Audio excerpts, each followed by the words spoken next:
DBT के माध्यम से धनराशि अंतरण करने तथा किसानों के साथ सीधी बातचीत करने हेतु आयोजित कार्यक्रम में हम माननीय प्रधानमंत्री जी का अभिवादन करते हैं, नमस्कार करते हैं।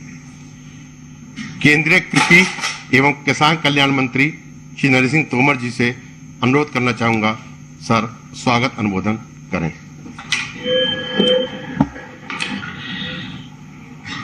आज के ये शुभ दिन के अवसर पर हम सबके मध्य विराजमान हम सबके प्रिय और यशस्वी प्रधानमंत्री माननीय श्री नरेंद्र मोदी साहब, कृषि मंत्रालय के राज्य मंत्री माननीय श्री पुरुषोत्तम रूपाला जी, माननीय श्री कैलाश चौधरी जी, इस कार्यक्रम में और गरिमा प्रदान करने के लिए कार्यक्रम से जुड़े राज्यों के माननीय मुख्यमंत्रीगण, केंद्र सरकार के माननीय मंत्रीगण,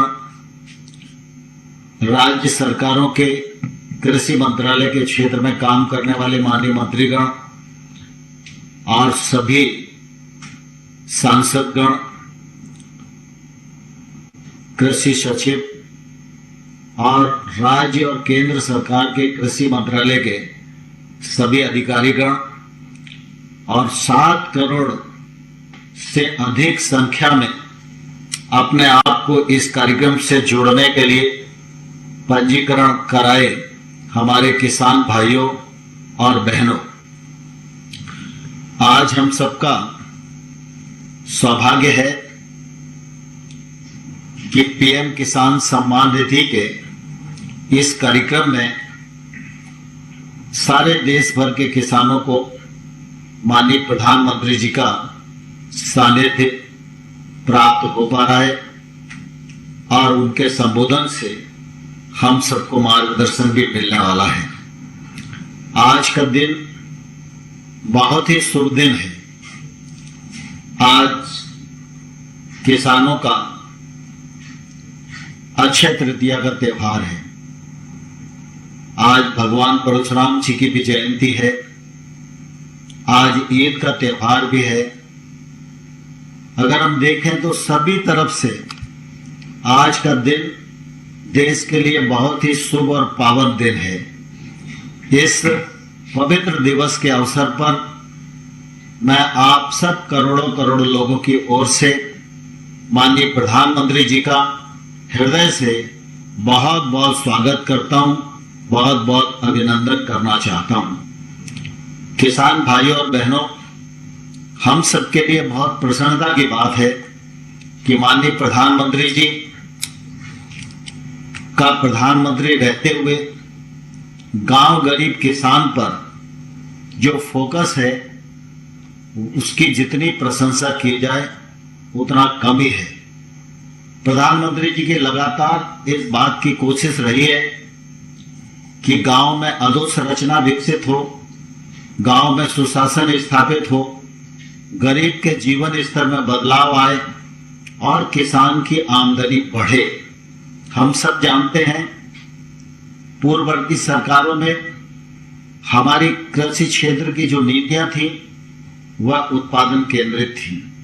प्रधानमंत्री जी ने कहा कि अब समय आ गया है, सरकारों को किसान के बारे में जब विचार करना है तो आय केंद्रित विचार करना चाहिए और इस दृष्टिकोण के आधार पर अनेक केंद्र सरकार की योजनाओं का सृजन किया गया, राज्यों के साथ मिलकर उनका क्रियान्वयन किया जा रहा है। और जब प्रधानमंत्री जी ने सालाना 6,000 रुपया की एक मुश्त सहायता देने का पीएम किसान सम्मान निधि का कार्यक्रम प्रारंभ किया तो निश्चित रूप से ये उनकी आय में बढ़ोतरी का एक बड़ा साधन था। मैं समझता हूं देश भर में बहुत सारी योजनाएं चलती हैं, लेकिन पीएम किसान का जितना दायरा विस्तृत है शायद इसकी तुलना में कोई भी योजना ठहरती नहीं है।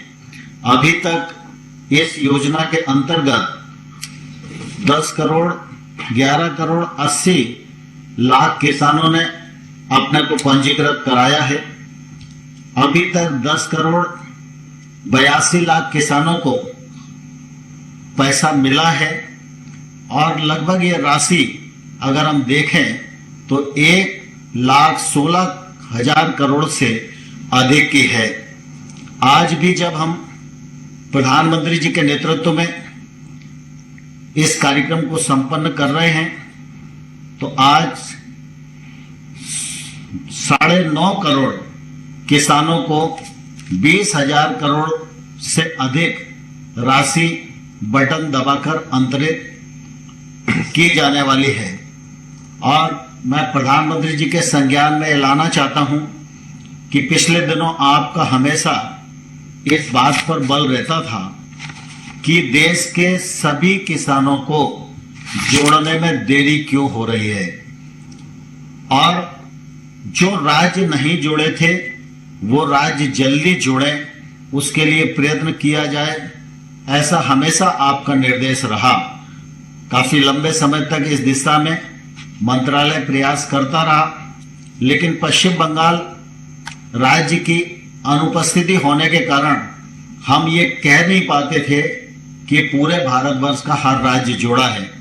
और आज मुझे कहते हुए प्रसन्नता है कि आपके नेतृत्व में पश्चिम बंगाल राज्य के भी 7 लाख से अधिक किसानों को यह लाभ मिल पा रहा है और अब इसकी शुरुआत हो गई है। मैं यह भी जानता हूं कि आप हमेशा से इस बात के हामी रहे कि जो भी योजना हो उसको आखिरी बिंदु तक पहुंचाना चाहिए।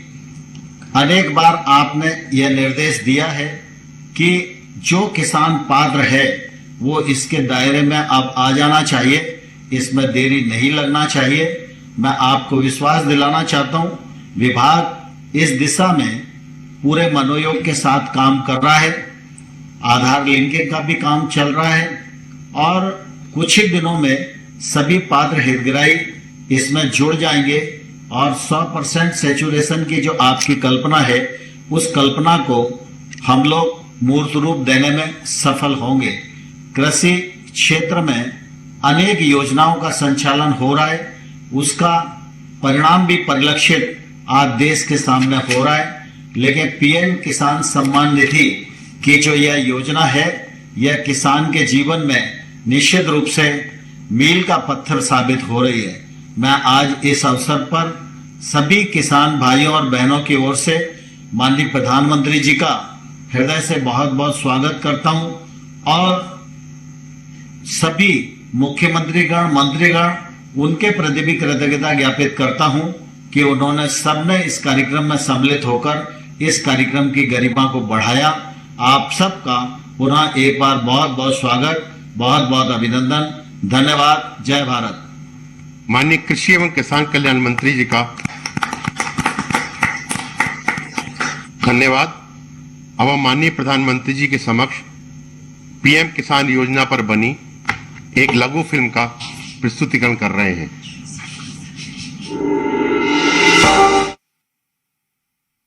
सम्मान की ये निधि है मान सम्मान की, कृषकों के कल्याण की। भारत सरकार की एक महत्वाकांक्षी योजना प्रधानमंत्री किसान सम्मान निधि योजना यानी पीएम किसान पूरे देश में फैला रही है किसान परिवारों की इस खुशहाली को। साथियों, हम देश के अन्नदाता को उन्नत करने के लिए हर संभव प्रयास कर रहे हैं। जब आपकी उन्नति होगी तो पूरे राष्ट्र की उन्नति तय है। सिर्फ आत्मनिर्भर किसान ही आत्मनिर्भर भारत की नींव डाल सकता है। एक बार फिर से करोड़ों किसान परिवारों को पीएम किसान सम्मान निधि के लिए मैं आपको बहुत बहुत बधाई देता हूं। पीएम किसान योजना के अंतर्गत प्रत्येक भूजोद्धारी किसान परिवार को हर 4 महीने पर 2,000 रुपए की सम्मान निधि सीधे उसके बैंक में जमा की जाती है। इस योजना का उद्देश्य किसानों की खेती संबंधी जरूरतों को पूरा करना और किसानों की आय में वृद्धि करना है। మేము అన్నిటికీ సంతోషంగా తెచ్చుకుంటున్నాము, మంచిగా వస్తున్నాయి మాకు।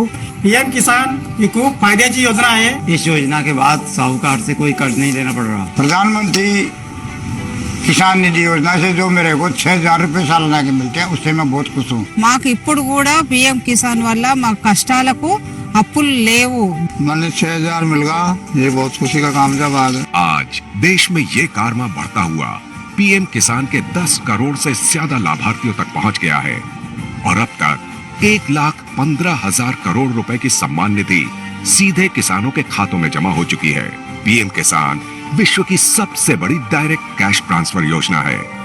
योजना में 100% खर्च का वहन भारत सरकार द्वारा किया जाता है। लाभार्थी किसानों की पहचान की जिम्मेदारी राज्य सरकारों की है।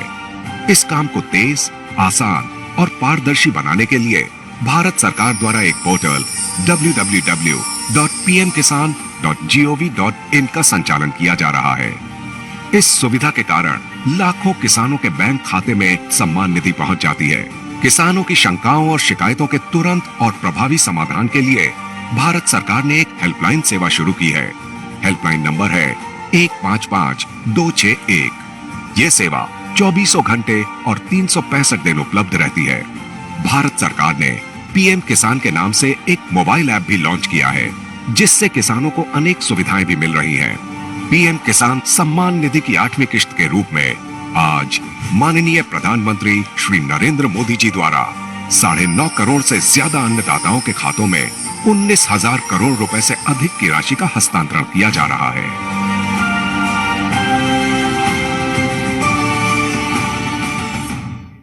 धन्यवाद। भारत के सभी हिस्सों से इस योजना के सकारात्मक अनुभव और प्रतिक्रिया देखकर सुखद अनुभूति हुई। अब हम माननीय प्रधानमंत्री जी से अनुरोध करेंगे कि वे बटन दबाएं और प्रत्यक्ष लाभ अंतरण के माध्यम से 9.5 करोड़ से अधिक किसानों को 20,000 करोड़ रुपए से अधिक की धनराशि का अंतरण करें। यह धनराशि लाभार्थियों के सीधे खाते में तत्काल अंतरित हो जाएगी।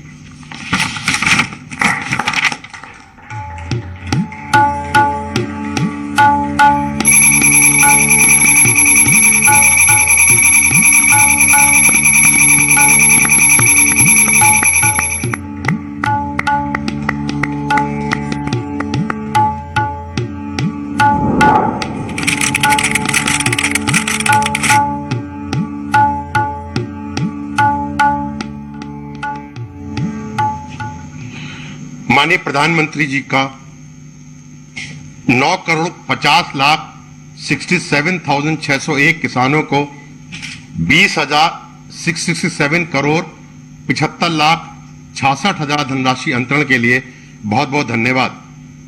अब हम माननीय प्रधानमंत्री जी से 6 लाभार्थी किसानों से सीधा संवाद स्थापित करने के लिए अनुरोध करेंगे। सबसे पहले मैं उत्तर प्रदेश के उन्नाव जिले के श्री अरविंद निषाद को आमंत्रित करूंगा, जो नमामि गंगे कार्यक्रम के अंतर्गत गंगा जी के 5 किलोमीटर दूरी तक की खेती को रसायन मुक्त कर जैविक बदला जा रहा है के लाभार्थी हैं। इस योजना के अंतर्गत 1.23 लाख हेक्टेयर क्षेत्र में वित्त पोषण किया गया है और इन क्षेत्रों के उत्पादनों को नमामि गंगे ब्रांड के रूप में विकसित कर बेचा जा रहा है। श्री अरविंद निषाद जी। अरविंद जी नमस्ते। सबसे पहले आपको कोटि कोटि प्रणाम सर। अरविंद जी जी सर। ये पीएम किसान सम्मान निधि का जी देश के छोटे किसानों को जी बहुत लाभ हो रहा है। जी सर। और मुझे बताया गया है कि आपके सामने भी कम जमीन की बहुत बड़ी समस्या थी। जी सर। अरविंद जी, आपने जैविक खेती की तरफ ही क्यों मुड़े और इससे आपके जीवन में क्या अंतर आया? जी सर, ग्रेजुएशन करने के बाद हमने अपनी खेती में कुछ नया करने के लिए सोचा था। तो उसी समय माननीय मुख्यमंत्री जी के द्वारा गंगा यात्रा चलाई जा रही थी, जिसमें हमने भाग लिया और आप भी माननीय अटल घाट पर आए हुए थे तब। उसके बाद कृषि विश्वविद्यालय कानपुर में हमने माननीय मुख्यमंत्री जी और माननीय राज्यपाल जी का जो जैविक खेती का प्रशिक्षण चल रहा था उसमें हमने भाग लिया और वहां से हमने प्रशिक्षण भी लिया सर। और उसके बाद हमने सोचा कि अब हम भी जैविक खेती करेंगे। तो हमने यूपी डास और कृषि विभाग के अधिकारियों से संपर्क किया और उनसे हमने जैविक खेती की पूरी ट्रेनिंग ली, जिसमें उन्होंने हमको जीवामृत, घन जीवामृत, पंचगव्य आदि चीजें बनाना सिखाया और कैसे खेती की जाए ये सारी की सारी ट्रेनिंग दी।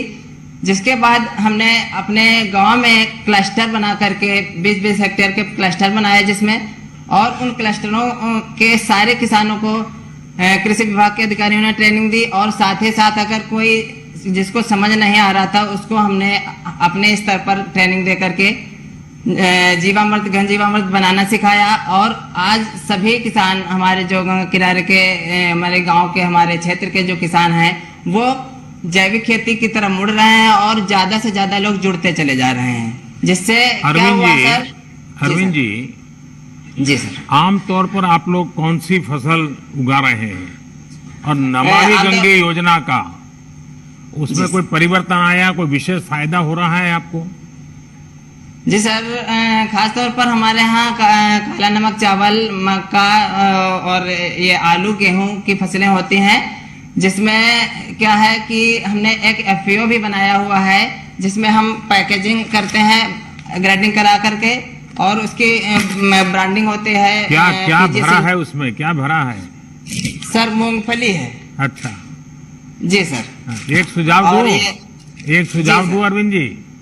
जी सर। ये धीरे धीरे ये जो सिंगल यूज प्लास्टिक उपयोग करते हैं ना, उसके बजाय जो आजकल अलग बहुत सी चीजें आती है जो डिग्रेडेबल होती है, तो क्या होगा, ये नमामि गंगे प्रोजेक्ट की जो मूल भावना है उसको भी आप बल दे पाएंगे।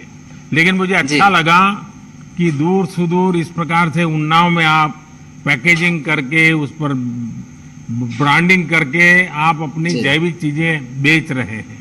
हाँ, आगे बताइए। जी सर, इससे क्या लाभ हुआ है कि जो पहले जो विष युक्त खेती होती थी उससे बीमारियां अधिक बढ़ती थी और जो हम रसायन का प्रयोग करते थे वो सीधे जब बरसात होती थी तो बरसात के पानी के माध्यम से गंगा जी में मैया में पूरा जो जहर था वो चला जाता था। तो आज हम उसका प्रयोग नहीं कर रहे हैं, जिससे कि जो जहर है वो हमारी गंगा मैया में नहीं जा रहा है और हमारी गंगा मैया का जो स्वास्थ्य है वो सही चल रहा है। सर अरविंद जी। जी सर। मुझे खुशी हुई कि आप पढ़ाई करने के बाद जी नौकरी की तलाश करने के बजाय सीमित जमीन होने के बावजूद भी ये नए तौर तरीकों से आपने इतनी बड़ा हौसला बुलंद किया, इतनी व्यवस्था खड़ी कर दी। और इतना ही नहीं, सबसे बड़ी बात यह है कि आप अकेले नहीं, आप सबको ये चीज में जोड़ रहे हैं। जी सबको सिखा रहे हैं। ये मैं सचमुच में आपकी बातें, आपका अनुभव सभी किसानों को प्रेरित करे ऐसी ताकत रखता है। अपनी आजीविका के साथ ही आप माँ गंगा के प्रति भी दायित्व को समझ रहे हैं और कोई भी केमिकल का बहाव गंगा की तरफ न हो जाए, ये भी ये जैविक खेती के कारण संभव हुआ है। तो मैं आपको बहुत साधुवाद देता हूं। और कोरोना का कालखंड है, मैं यही कहूंगा कि कोरोना संक्रमण से बचाव के साथ साथ ये काम जारी रखिए और अपने परिवार का, बाकी गांव वालों को भी ध्यान रखने के लिए जरूर कहिएगा। धन्यवाद अरविंद जी, नमस्कार। अब मैं आंध्र प्रदेश के अनंतपुरम जिले की श्रीमती M वेणुअप्पा को आमंत्रित करूंगा, जो प्राकृतिक खेती के प्रसार की योजना की लाभार्थी हैं। इस योजना के अंतर्गत 4 लाख हेक्टेयर क्षेत्र प्राकृतिक जैविक रूप में विकसित किया जा चुका है। श्रीमती N वेणुरमा जी। वेणुरमा जी नमस्ते। मुझे बताया गया है कि आपने अपने हौसले और मेहनत से बंजर जमीन को ही और उसमें ही आपने फसल उगा दी। ये आपने कैसे किया? मैं समझता हूं कि देश भर के किसानों को ये आपका अनुभव बहुत काम आएगा और वे भी जरूर आपकी बातें सुनना चाहेंगे। तो बताइए वेणुरमा जी।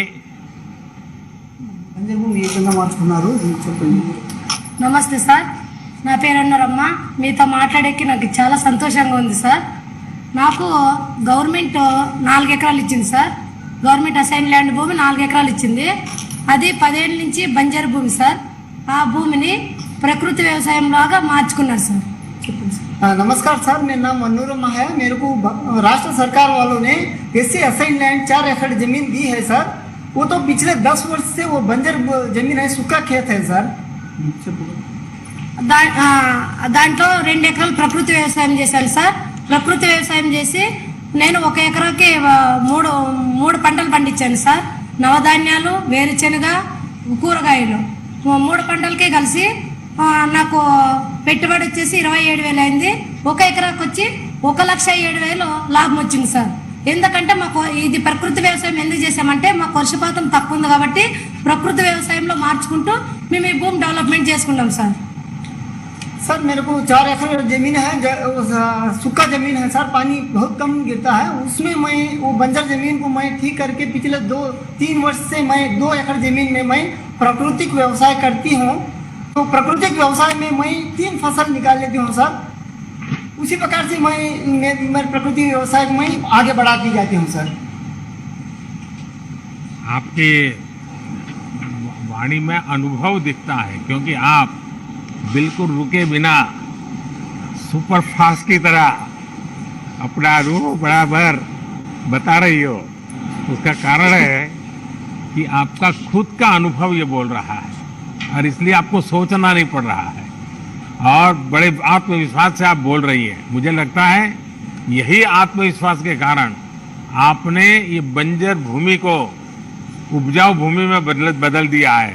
और मुझे बताया गया कि अब आप अकेली नहीं, कई हमारी आदिवासी बहनों को भी, आदिवासी किसान बहनों को भी आप इसमें जुड़ चुकी है। अब आप लोग मिलकर के काम कर रहे हैं, कैसे कर रहे हैं, क्या क्या काम करते हैं? ఆదివాసీ మహిళలకు మీరు ఏ విధంగా శిక్షణ ఇచ్చారు, ఏ విధంగా సార్ తీసుకుంటున్నారు? నేను ఒక ఎస్సీ ఒంటరి మహిళ సార్. నాకు పక్కన తాండాని ఉంది సార్. ఆ దాంట్లో 170 మంది గిరిజన మహిళలు ఉన్నారు సార్. మా వాళ్ళకి నేను ప్రకృతి వ్యవసాయం నేను ఎట్లా చేశానో వాళ్ళని అట్లే నేర్పించి వాళ్ళని ప్రకృతి వ్యవసాయం నేర్పించే దిశలో తీసుకుపోయినాను సార్. सर मैं तो एक आदिवासी महिला हूँ सर, मैं अकेली महिला हूँ। तो मेरे बगल वाले गाँव में 170 लोग आदिवासी महिलाएं हैं। उनको समूह के माध्यम से मैं किस प्रकार से मैं प्रशिक्षण लेके इनको प्राकृतिक व्यवसाय करती हूँ, उसी प्रकार उन सभी लोगों को भी प्रकृति व्यवसाय किस प्रकार से करना है मैं उनको शिक्षा देती हूँ सर। मनोरमा जी, मुझे बहुत ही इंस्पायरिंग लगा आपका ये सारा काम और मुझे विश्वास है कि देश के किसानों के लिए भी इस प्रकार से आत्मविश्वास पैदा करने वाले आपका अनुभव है। जब इंसान ठान लेता है तो वो क्या कर सकता है, इसका आपने जीता जागता उदाहरण पेश किया है। और प्राकृतिक खेती से हमारी आदिवासी माताएं बहनें महिला किसानों को जोड़ने का प्रयास भी ये बहुत ही सराहनीय है। मैं इस प्रयास के लिए आपको और सभी महिला किसानों को आदरपूर्वक नमन करता हूं। बहुत बहुत धन्यवाद आपका। धन्यवाद। अब मैं मेघालय के रिबोहाई जिले के श्री रविस्टर खरमुनपुर को आमंत्रित करूंगा, जो कि उत्तर पूर्व क्षेत्र के जैविक उत्पादन हब के रूप में विकसित करने की योजना के लाभार्थी हैं। इस योजना के अंतर्गत अब तक लगभग 80,000 हेक्टेयर क्षेत्र उत्पादन से लेकर विपणन तक की संपूर्ण मूल श्रृंखला के रूप में विकसित किया गया है। श्री रविस्टर जी।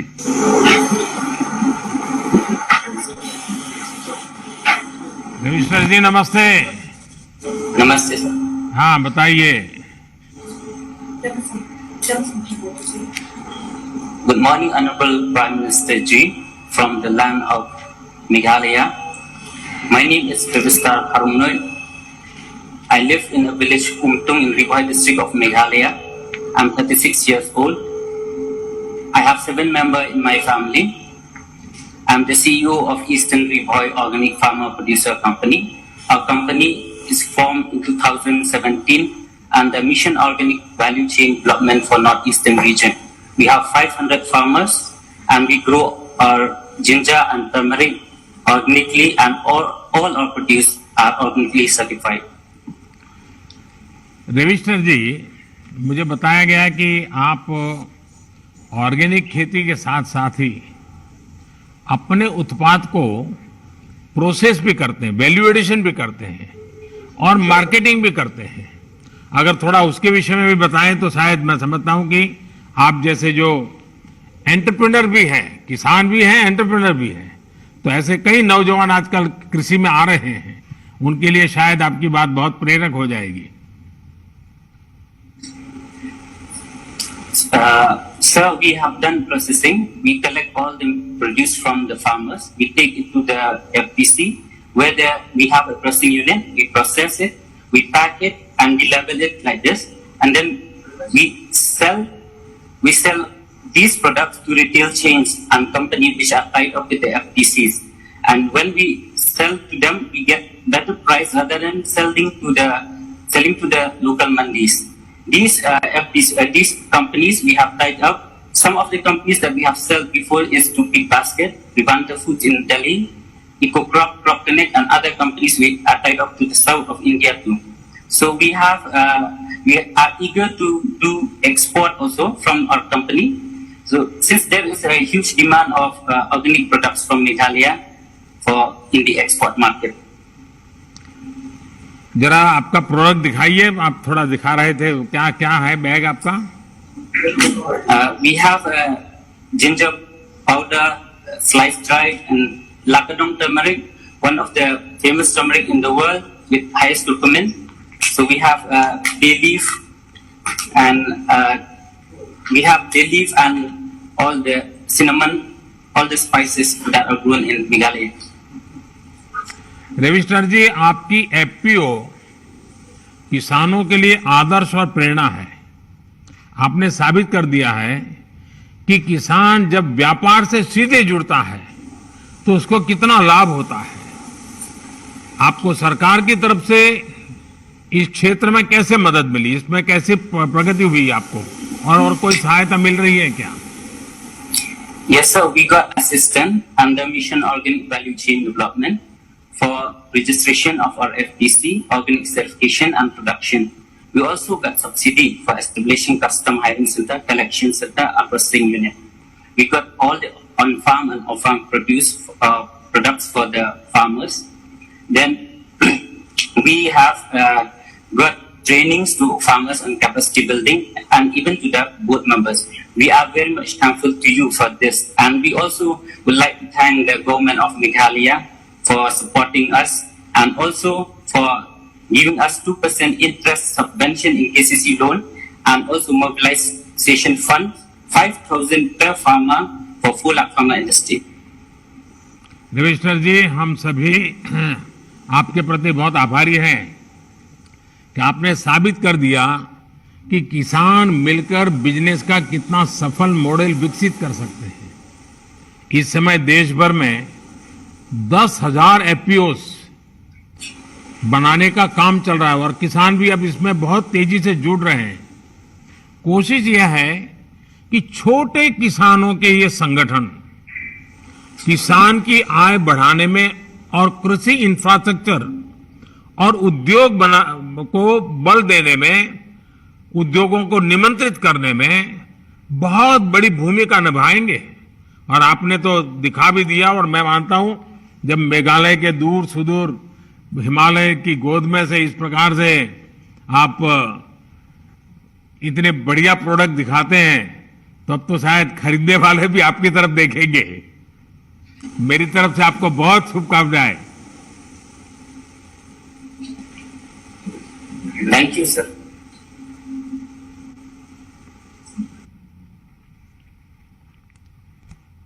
श्री पैट्रिक को आमंत्रित करूंगा।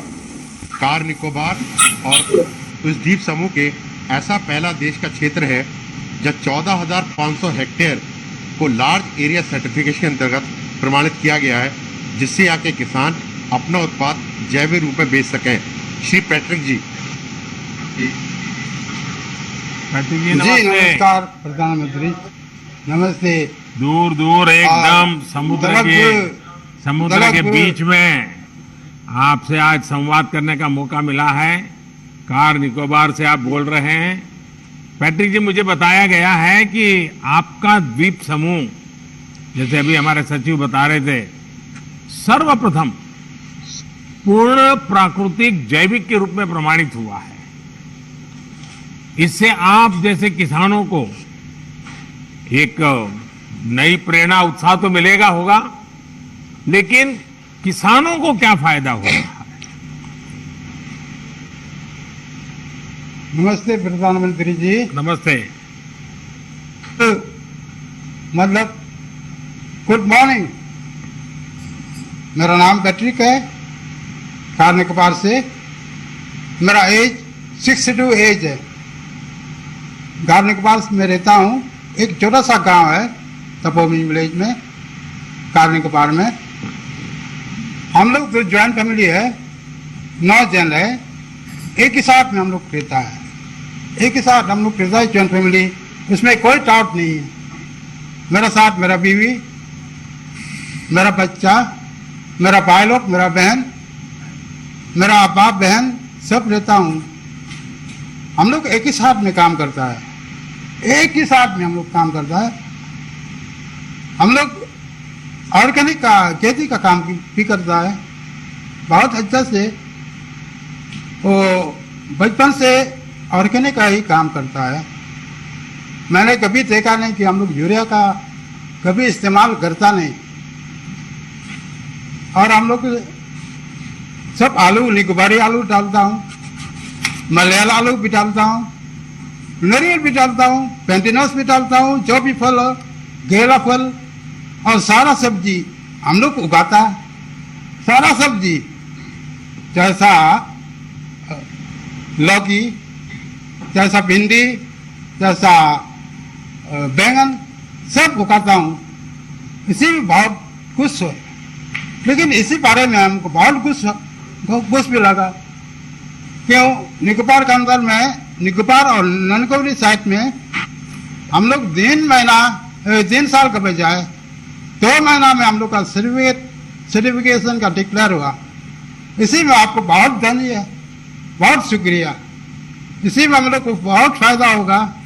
हम लोग भी ब्रांड ब्रांडिंग कर सकता है, लेबल भी कर सकता है और दिल्ली तक भी बेच सकता है। जो भी नारियल तेल ये सब चीज डाल सकता है। तो इसमें हम लोग का आमदनी बढ़ेगा और वासी भी बढ़ेगा निकोबारी लोग का। इसी में बहुत अच्छा लगा। इसी में बहुत अच्छा लगा। हम लोग भी इसी में आपको भी बहुत मदद मिला कि आपको 2004 महीना में हमको मिलता है। अभी 6 महीना में मिलता है, 6 बार हम मिला है। जो 2000 आप बेचता है, इसी में बहुत मदद मिलता है, काम आ जाता है। इसमें हम सीट भी खरीदता है, क्योंकि निकोबार में कभी कभी सीट नहीं मिलता, तो मिलने में सीट मंगा के इधर हम लोग मंगाता है। और ऑर्गेनिक का कार्ड भी का काम आता है, उसमें काम निकल जाता है। और दवाई भी बनाता है, ऑर्गेनिक दवाई भी बनाता है, सब ऑर्गेनिक है। क्योंकि ऑर्गेनिक तो अच्छा है। ऑर्गेनिक तो पैट्रिक जी ओरिजिनल है एकदम। वो खाने के बहुत कुछ मिलता है। पैट्रिक जी, मैं आपके चेहरे की खुशी बराबर अनुभव कर रहा हूँ। और बहुत खुश है कि किसानी के सिवाय भी 2 चीजें मेरे बहुत ज्यादा अपील कर गई। आज जब आधुनिक पीढ़ी माइक्रो फैमिली की तरफ जा रही है, ऐसे समय आप बड़े गौरव के साथ संयुक्त परिवार खेती में कर रहा है, संयुक्त परिवार खेती में काम कर रहा है, संयुक्त परिवार खेती में कर, ये बार बार आप बोल करके परिवार के, संयुक्त परिवार का जो बता रहे हैं, ये सुन करके बहुत अच्छा लग रहा है। और दूसरा, आप जब सीना तान करके बोल रहे थे कि हम जो पैदा करते हैं वो दिल्ली भी भेजते हैं, मतलब आप दिल्ली को भी खिलाते हो, इसमें आपका एक आत्मसम्मान झलकता है कि देखिए मैं यहाँ समुद्र के बीच में बैठा हूँ टापू पर बैठा हूं लेकिन मैं भी दिल्ली की सेवा करता हूं। ये जो आत्मसम्मान और गौरव है ना, यही सबसे बड़ी पूंजी है। और मुझे खुशी है कि आपने जैविक खेती की तरफ बढ़ गए और आपने दुनिया को आकर्षित किया है। मैं आपको बहुत बहुत बधाई देता हूं। और हमारे देश में आज भी अनेक ऐसे क्षेत्र हैं जहां प्राकृतिक कृषि होती है। हमारी कोशिश है ऐसे सभी द्वीप, जनजाति क्षेत्र, पहाड़ी क्षेत्र और रेगिस्तानी इलाके जहां प्राकृतिक खेती हो रही है, उन्हें सर्टिफाइड जैविक इलाकों के रूप में विकसित किया जाए। पैट्रिक जी, आप मेरे कहने पे एक काम जरूर कीजिए। आप अपने अनुभवों का लाभ अपने साथी किसानों को भी दीजिए, जिससे उनका भी फायदा हो। और मुझे विश्वास है कि आपके नेतृत्व में ये जैविक खेती का अभियान बहुत नई ऊंचाई पर पहुंचेगा। और अब तो दिल्ली के लोग जब भी अंडमान निकोबार आएंगे तो पैट्रिक जी को ढूंढेंगे और आपकी कोई न कोई चीज खरीद के जाएंगे। जी सर, बहुत बहुत धन्यवाद। अनुरोध कर रहा हूँ कि आप निकोबार आ जाइए। आऊंगा, जरूर आऊंगा। मेरे पानी पीजिए, जरूर आऊंगा। गुजी इतिहास है निकोबार में, जरूर और आऊंगा। एकदम ऐसी हवा, खुला हवा में रहेगा तो बहुत अच्छा लगेगा। जरूर और आऊंगा। जितना हम लोग जो ऑर्गेनिक जो चीज खाता ना, बहुत ताकत मिलेगा और बीमार भी कमती रहेगा और उम्र भी जरूर बढ़ेगा। कभी मैं आऊंगा। इसी में बहुत आपका भला है। बहुत बहुत धन्यवाद। बहुत बहुत शुक्रिया। धन्यवाद। जय हिंद। जय हिंद। धन्यवाद जी। अब मैं जम्मू कश्मीर के श्रीनगर जिले के श्री खुर्शीद अहमद रेशी को आमंत्रित करूंगा, जो कि प्रधानमंत्री किसान सम्मान निधि के लाभार्थी हैं। श्री खुर्शीद अहमद जी। खुर्शीद जी नमस्ते। तमाम जम्मू कश्मीर के किसानों की तरफ से प्यार भरा नमस्कार सर। खुर्शीद जी, सबसे पहले तो आपको ईद मुबारक। ईद का त्योहार आपके जीवन में खुशियां बढ़ाए, मेरी यही कामना है। और मुझे बताया गया है कि आप पोस्ट ग्रेजुएट हैं, आपने फिर ये काम चुना। कई नौजवान आज आपकी बातें सुन करके उनका भी खेती की तरफ रुझान बढ़ेगा। तो आपकी पढ़ाई और खेती कैसे आपने मेलजोल किया है, जरा बताइए। सर, मैं डिस्ट्रिक्ट श्रीनगर में टैंगपुरा के गांव से ताल्लुक रखता हूं सर। सर, मैंने पोस्ट ग्रेजुएशन की है इंग्लिश में सर। मेरे वालिद है, मेरी वालिदा है, मेरी बीवी है, मेरे 3 बच्चे हैं और छोटा भाई है, वो बीएससी नर्सिंग कर रहा है अभी सिक्किम में सर। मेरे पास 26 कनाल की जमीन है सर। 14 कनाल की जो जमीन है उनमें ऑर्गेनिक सब्जी बनाता हूं सर। और जो 12 कनाल जो जमीन है वो मैं धान की फसल बनाता हूं सर। मैं ऑर्गेनिक सब्जी इसलिए बना रहा हूं सर क्योंकि पहले हम ट्रेडिशनल सब्जियां बनाते थे, उसमें कुछ आता नहीं था सर। जब हमने नौकरी की तलाश की तो नौकरी हासिल नहीं हुई, तो मैंने डिपार्टमेंट ऑफ एग्रीकल्चर से, जो concern department of agriculture Jammu Kashmir का है सर, वहां से मैंने ट्रेनिंग ली है, वहां से मैंने एजुकेट किया है। फिर मैंने सोचा कि मैं क्यों न अपनी जमीन की तरफ जाऊं, तो मैं अपनी तरफ जमीन की तरफ गया, तो मैंने ऑर्गेनिक सब्जी बनाई सर। मैं एक्सोटिक सब्जी ज्यादातर बनाता हूं सर। उसमें है कैप्सिकम, ब्रिंजल है, कुकुम्बर है सर, ग्रीन चिलीज है सर। उसमें मैं ये सब्जियां उगाता हूं सर। अच्छा खुर्शीद जी, ये बताइए कि आपको मार्केटिंग और दूसरी चीजों में सरकार की कुछ मदद मिल रही है क्या? डिपार्टमेंट ऑफ एग्रीकल्चर से मैंने गांव में एक एफपीओ बनाया है 30 फार्मरों की सर। हम ये ऑर्गेनिक सब्जियां एक जमा इकट्ठे करके डिपार्टमेंट ऑफ एग्रीकल्चर ने एक रेफ्रिजरेटर वैन मुहैया किया है, फैसिलिटेट किया है मुझे।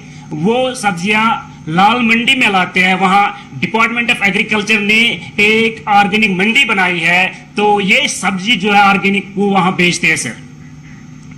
खुर्शीद जी, आपका साहस और समर्पण ये अपने आप में एक मिसाल है, क्योंकि इतनी पढ़ाई करने के बाद फिर इस तरफ लौटना ये एक जज्बा रखता है जो आपने दिखाया है। वरना आदमी उलझन में रहता है, भाई अब क्या करूं, दुनिया क्या कहेगी, फिर लोग कहेंगे इतना क्यों पढ़ा लिखा और यही करना था तो बचपन से ही कर लेता। वो सब परवाह किए बिना आपने अपने जीवन का रास्ता चुना, सचमुच में बहुत ही इंस्पायरिंग है। आप जैसे शिक्षित किसान जब ऑर्गेनाइज ढंग से काम करेंगे और करते हैं तो कैसे परिणाम निकलते हैं ये आज हम देख रहे हैं। आप अपनी कोशिश जारी रखें। आपको, आपकी टीम और आपके गांव के लोगों को बहुत बहुत बधाई। धन्यवाद खुर्शीद जी। धन्यवाद जी।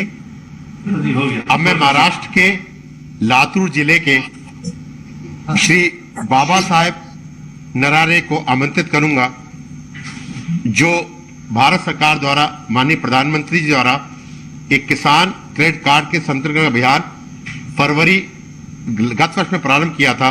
उसमें 2 करोड़ 10 लाख किसान नए जोड़े गए हैं, उनमें से एक किसान हैं श्री नरारे जी। बड़ा साहब नमस्कार। राम राम सर। नमस्कार। राम राम। बाला साहब बोलिए सर। आप तो अनुभवी किसान हैं। जी सर। लंबा तजुर्बा है।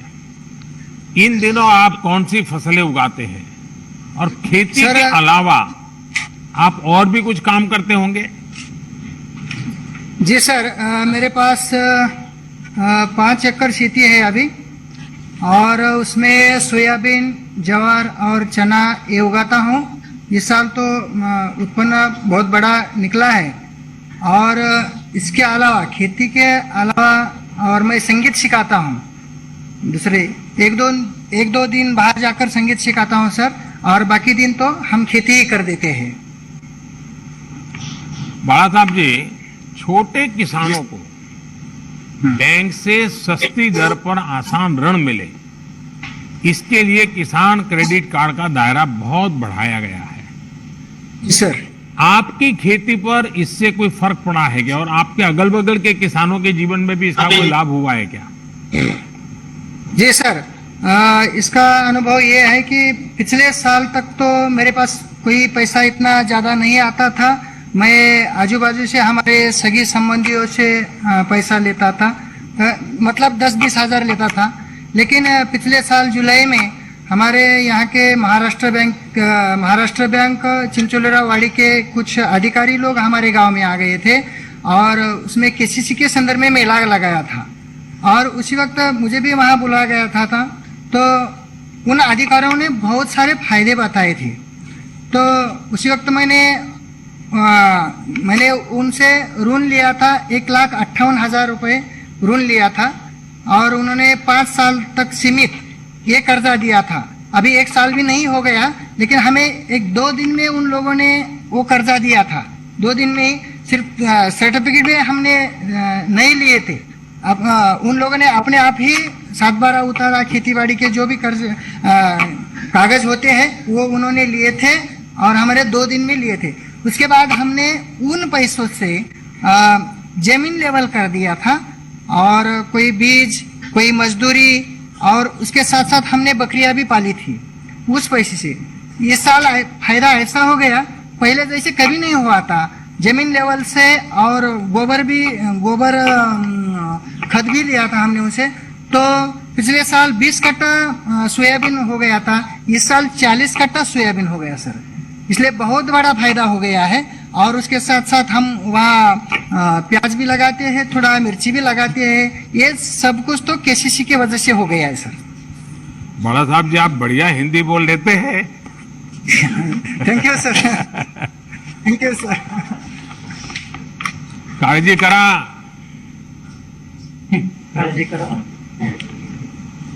बड़ा एक बात सर।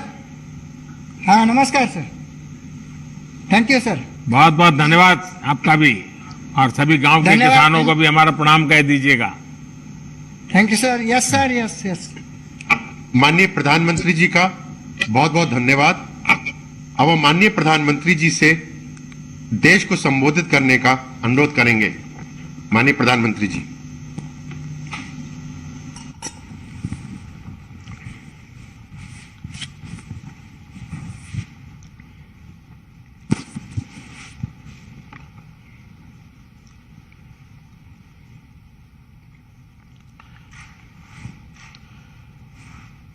आप सभी किसान साथियों से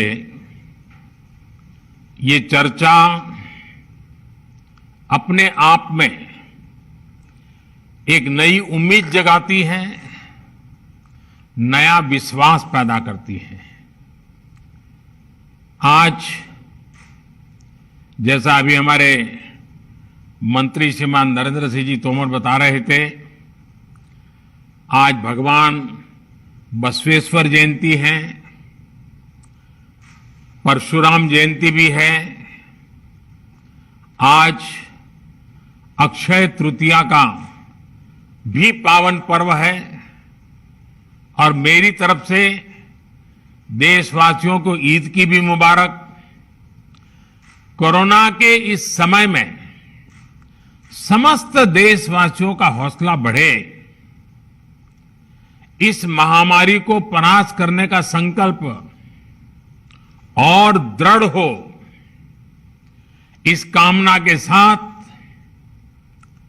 आप सब किसान भाइयों से जो मेरी बातचीत हुई है, अब मैं इसको आगे बढ़ाऊंगा। इस कार्यक्रम में उपस्थित कृषि और किसान कल्याण मंत्री श्रीमान नरेंद्र सिंह तोमर जी, केंद्रीय मंत्रिमंडल के मेरे अन्य सहयोगीगण, सभी मुख्यमंत्री, राज्य सरकारों के आदरणीय मंत्रीगण, सांसदगण, विधायकगण और देश भर के मेरे किसान भाई और बहनों, आज बहुत ही चुनौतीपूर्ण समय में हम ये संवाद कर रहे हैं। इस कोरोना काल में भी देश के किसानों, हमारे कृषि क्षेत्र में अपने दायित्व को निभाते हुए अन्न की रिकॉर्ड पैदावार की है। आप कृषि में नए नए तरीके आजमा रहे हैं। आपके प्रयासों को पीएम किसान सम्मान निधि की एक और किस्त और मदद करने वाली है। आज अक्षय तृतीया का पावन पर्व है। कृषि के नए चक्र की शुरुआत का समय है, और आज ही करीब 19,000 करोड़ रुपए किसानों के बैंक खातों में सीधे ट्रांसफर किए गए हैं। इसका लाभ करीब करीब 10 करोड़ किसानों को होगा। बंगाल के किसानों को पहली बार इस सुविधा का लाभ मिलना शुरू हुआ है। आज बंगाल के लाखों किसानों को पहली किस्त पहुंची है। जैसे जैसे राज्य से किसानों के नाम केंद्र सरकार को मिलेंगे, वैसे वैसे लाभार्थी किसानों की संख्या और बढ़ती जाएगी। साथियों, पीएम किसान सम्मान निधि से विशेष रूप से छोटे और मझोले किसानों को अधिक लाभ हो रहा है। आज के कठिन समय में ये राशि इन किसान परिवारों के बहुत काम आ रही है। अभी तक इस योजना के तहत देश के लगभग 11 करोड़ किसानों के पास लगभग 1,35,000 करोड़ रुपए पहुंच चुके हैं। मतलब कि 1.25 लाख करोड़ से भी ज्यादा सीधे किसानों के खाते में, कोई बिचौलिया नहीं। इनमें से सिर्फ कोरोना काल में ही 60,000 करोड़ रुपए से ज्यादा पहुंचे हैं।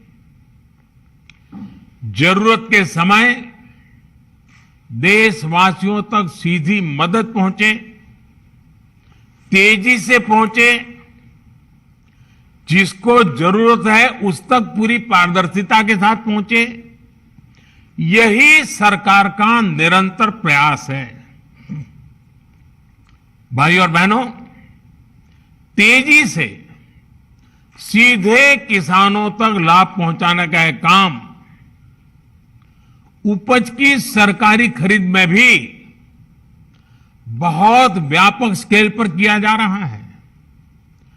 कोरोना की मुश्किल चुनौतियों के बीच जहां किसानों ने कृषि और बागवानी में रिकॉर्ड उत्पादन किया है, वहीं सरकार भी हर साल एमएसपी पर खरीद के नए नए रिकॉर्ड बना रही है।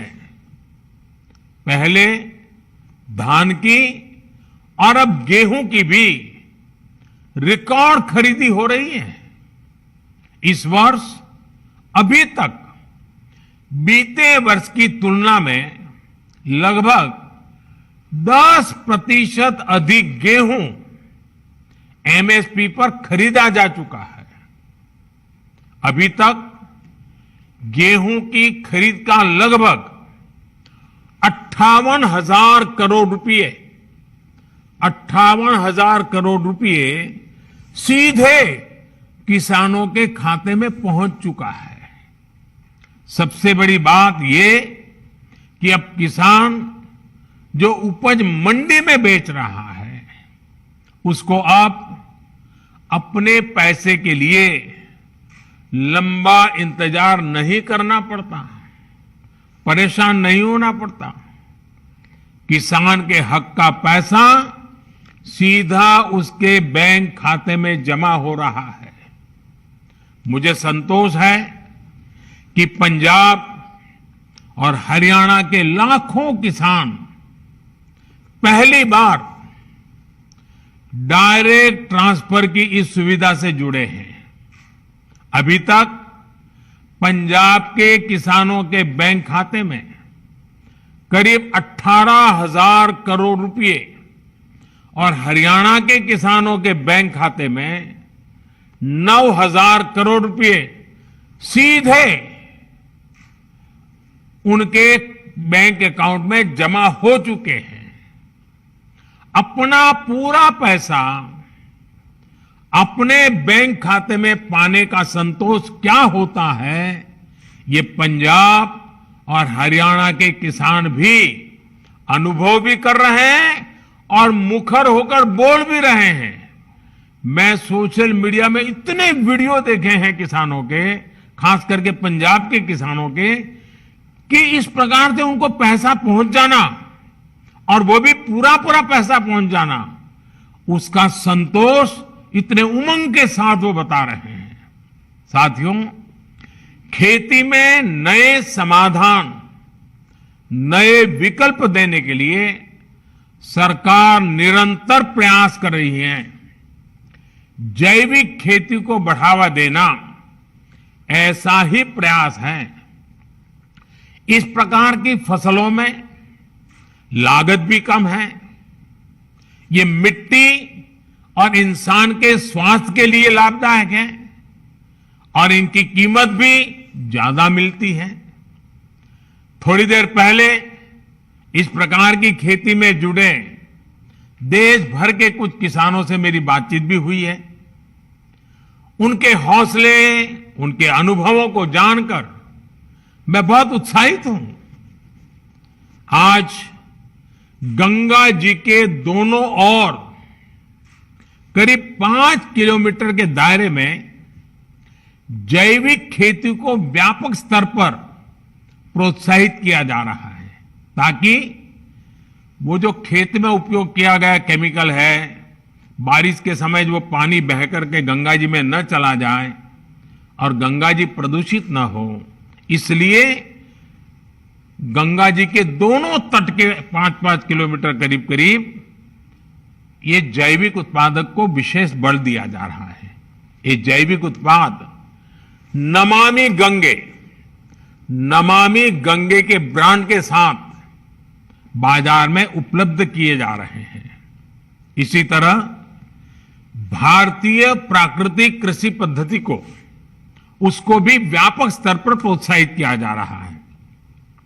इसके साथ साथ सरकार की ये निरंतर कोशिश है कि छोटे और सीमांत किसानों को बैंकों से सस्ता और आसान ऋण मिले। इसके लिए बीते 1.5 साल से किसान क्रेडिट कार्ड उपलब्ध कराने का एक विशेष अभियान चलाया जा रहा है। इस दौरान 2 करोड़ से ज्यादा किसान क्रेडिट कार्ड जारी किए गए हैं। इन कार्ड्स पर किसानों ने 2 लाख करोड़ रुपए से ज्यादा का ऋण बैंकों से लिया है। 2 लाख करोड़ रुपए। इसका बहुत बड़ा लाभ पशुपालन, डेयरी और मछली पालन से जुड़े किसानों को भी मिलना शुरू हुआ है। अभी हाल ही में सरकार ने एक और अहम फैसला लिया है और मैं चाहूंगा कि मेरे किसान भाई बहनों को ये सरकार के निर्णय से खुशी होगी, उनके लिए ये बहुत लाभकर्ता होगा। सरकार ने निर्णय किया है कि कोरोना काल को देखते हुए केसीसी ऋण के भुगतान या फिर नवीनीकरण की समय सीमा को बढ़ा दिया गया है। ऐसे सभी किसान जिनका ऋण बकाया है वो अब 30 जून तक ऋण का नवीनीकरण कर सकते हैं। इस बढ़ी हुई अवधि में भी किसानों को 4% ब्याज पर जो ऋण मिलता है, जो लाभ मिलता है, वो लाभ भी चालू रहेगा, मिलता रहेगा। साथियों, गांव का किसान का कोरोना के विरुद्ध भारत की लड़ाई में बहुत बड़ा योगदान रहा है। ये आपके ही श्रम का परिणाम है कि आज इस कोरोना काल में भारत दुनिया की सबसे बड़ी मुफ्त राशन की योजना चला रहा है। प्रधानमंत्री गरीब कल्याण योजना के माध्यम से पिछले वर्ष 8 महीने तक गरीबों को मुफ्त राशन दिया गया था। इस बार मई और जून महीने में देश के 80 करोड़ से ज्यादा साथियों को राशन मिले, इसका प्रबंध भी किया गया है। इस पर भी केंद्र सरकार 26,000 करोड़ रुपए हमारे गरीब के घर में चूल्हा जले इसलिए खर्च कर रही है। मैं राज्य सरकारों से आग्रह करूंगा कि गरीबों को इस राशन के वितरण में कोई परेशानी ना आए, ये सुनिश्चित करें। साथियों, 100 साल बाद आई इतनी भीषण महामारी कदम कदम पर दुनिया की परीक्षा ले रही है। हमारे सामने एक अदृश्य दुश्मन है और ये दुश्मन बहुरूपिया भी है। और इस दुश्मन के कारण इस कोरोना वायरस के कारण हम अपने बहुत से करीबियों को खो चुके हैं। बीते कुछ समय से जो कष्ट देशवासियों ने सहा है, अनेकों लोग जिस दर्द से गुजरे हैं, तकलीफ से गुजरे हैं, वो मैं भी उतना ही महसूस कर रहा हूं। देश का प्रधान सेवक होने के नाते आपकी हर भावना का मैं सहभागी हूं। कोरोना की सेकंड वेव से मुकाबले में संसाधनों से जुड़े जो भी गतिरोध थे, वो तेजी से दूर किए जा रहे हैं। युद्ध स्तर पर काम करने का प्रयास हो रहा है। आपने देखा होगा, सरकार के सभी विभाग, सारे संसाधन, हमारे देश के सुरक्षा बल, हमारे साइंटिस्ट, हर कोई दिन रात कोविड की चुनौती का मुकाबला करने में एकजुट है। देश के अलग अलग हिस्सों में तेजी के साथ कोविड अस्पताल बन रहे हैं। नई टेक्नोलॉजी से ऑक्सीजन प्लांट लगाए जा रहे हैं। हमारी तीनों सेनाएं, वायुसेना, नेवी, आर्मी, सभी पूरी शक्ति से एक काम में जुटे हैं। ऑक्सीजन रेल इसने कोरोना के खिलाफ इस लड़ाई को बहुत बड़ी ताकत दी है।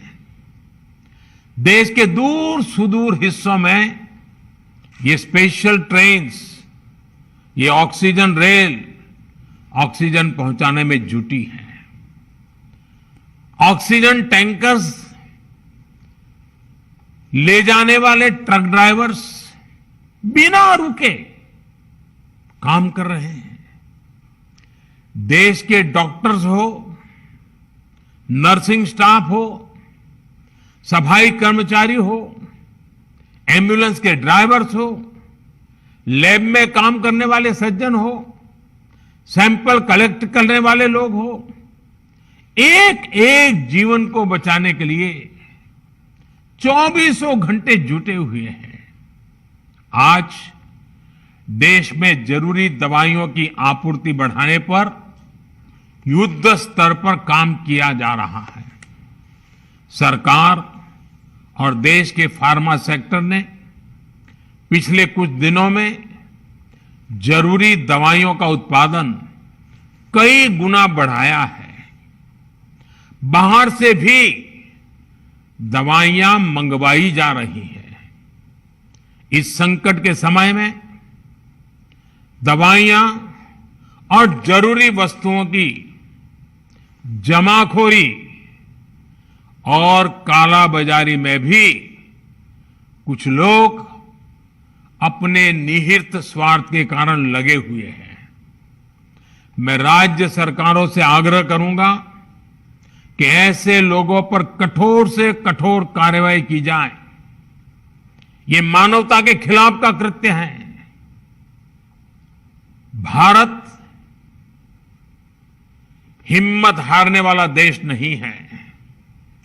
न भारत हिम्मत हारेगा और न कोई भारतवासी हिम्मत हारेंगे। हम लड़ेंगे और जीतेंगे। साथियों, आज के इस कार्यक्रम में मैं देश के सभी किसानों को, गांव में रहने वाली सभी भाई बहनों को कोरोना से फिर सतर्क करना चाहता हूं।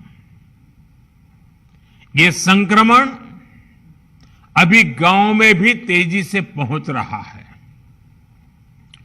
देश की हर सरकार इससे निपटने के लिए हर संभव प्रयास कर रही है। इसमें गांव के लोगों की जागरूकता, हमारी पंचायती राज से जुड़े जो भी व्यवस्थाएं हैं, उनका सहयोग, उनकी भागीदारी उतनी ही आवश्यक है। आपने देश को कभी निराश नहीं किया है।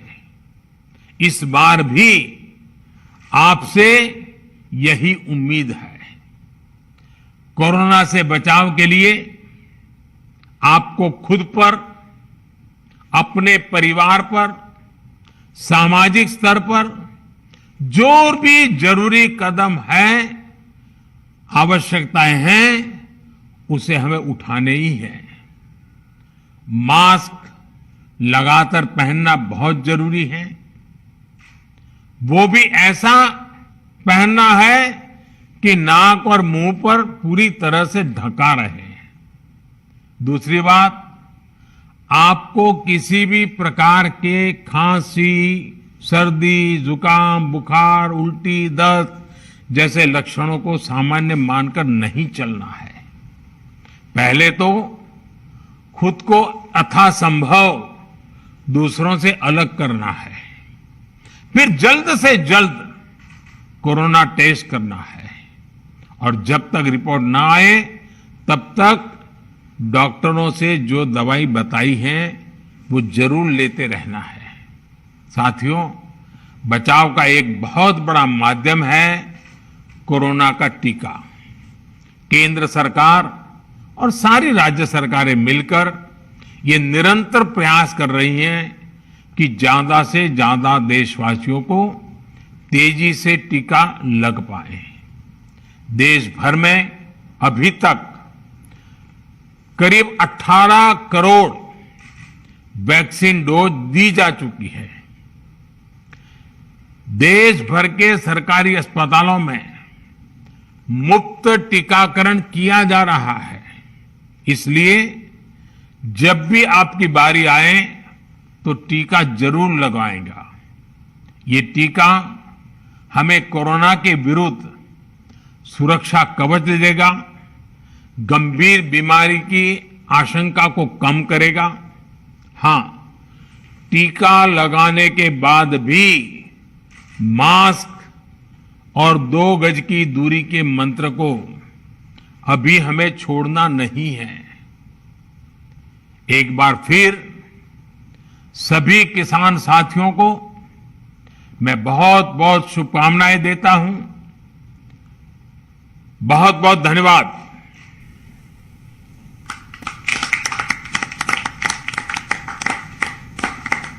माननीय प्रधानमंत्री जी का बहुत बहुत धन्यवाद। कार्यक्रम के अंत में हम माननीय प्रधानमंत्री जी, केंद्रीय किसान एवं कल्याण मंत्री जी, सभी केंद्रीय माननीय मंत्रीगण, माननीय मुख्यमंत्रीगण, माननीय सांसदगण, माननीय राज्य के कृषि मंत्रीगणों को अपना आभार व्यक्त करते हैं जिन्होंने इस कार्यक्रम की शोभा बढ़ाई। इस कार्यक्रम में उपस्थित सभी गणमान्य व्यक्तियों का भी आभार प्रकट करता हूं। जय हिंद, नमस्कार।